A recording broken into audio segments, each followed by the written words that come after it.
Austin Lee Edwards was 28 years old when he traveled across country from Virginia to California to commit his heinous crime.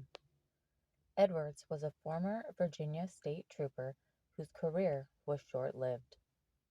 He resigned from his position in October of 2022. No reason for his resignation has been made public. Edwards then applied to the Washington County Sheriff's Department. This department claims no previous employer reported any issues with Edwards. In the midst of working for the Virginia State Troopers and Washington County Sheriff's Department, Edwards would fail his mental health exam. Just under a month after resigning as a Virginia State Trooper, Edwards would travel to Southern California in attempts to kidnap a 15-year-old child he had been catfishing online.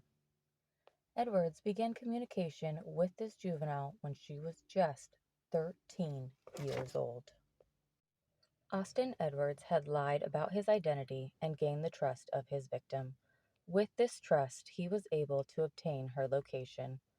Edwards made a multi-day trip to the home of Sherry Winnick, 65, husband Mark Winnick, 69, and daughter Brooke Winnick, 38.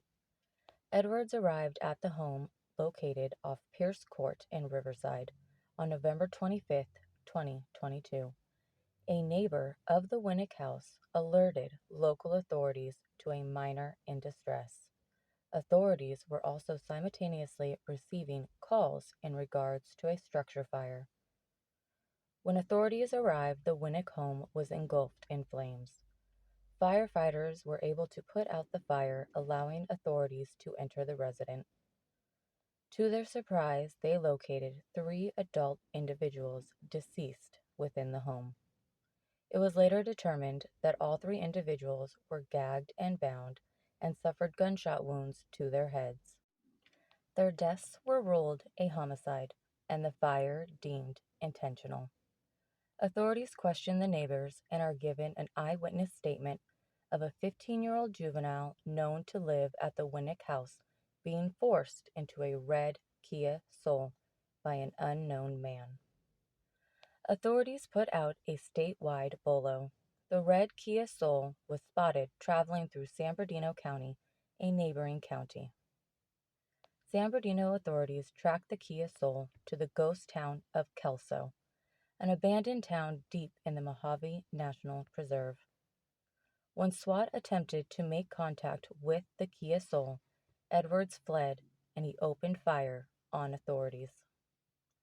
This shooting caused Edwards to lose control of the vehicle and veer off the road. This allowed the 15-year-old victim to exit the vehicle and be rescued by local authorities. Edwards exited the vehicle, continuing to fire upon the deputies before turning the gun on himself. This senseless crime and horrific murders left a wake of fear and anger in the community. How could a state trooper turn into a murderer unnoticed? Could Edwards' previous employers done more to stop him before he committed such terrible crimes? I do hope the friends and families of the victims can get the closure they deserve.